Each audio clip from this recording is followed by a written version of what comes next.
Murang bigas, ibebenta umano ng gobyerno para bumaba ang presyo.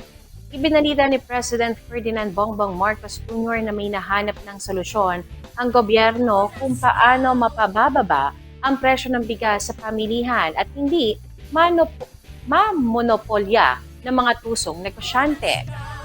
Sinabi ng Pangulo na nakaisip ang Congress Bilateral Committee ng mga hakbang para tugunan ang presyo ng bigas. Ayon kay Marcos, nakahanap na ng solusyon ng dalawang kapulungan ng Kongreso para payagan ng gobyerno na mag-angkat ng bigas at sa huli ay makakabawas sa presyo ng bigas. Gayunpaman, hindi masabi ng Pangulo kung anong ahensya ang mga ngasiwa o hahawak sa importasyon para magamit na mapababa ang presyo ng bigas sa bansa. Samantala, ipinahayag din ng Pangulo na maganda ang takbo ng isinusulong na pag-amyenda ng Rice Tarification Law, subalit ayaw niyang pangunahan ang bicameral committee.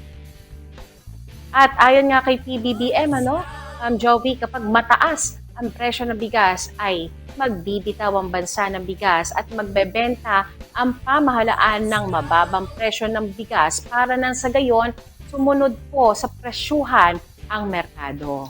Kaya magandang balita para po sa mga consumers dahil ito ang isa sa kanilang mga suliranin dahil biglang tumaas ang presyo ng bigas sa mga pamilya.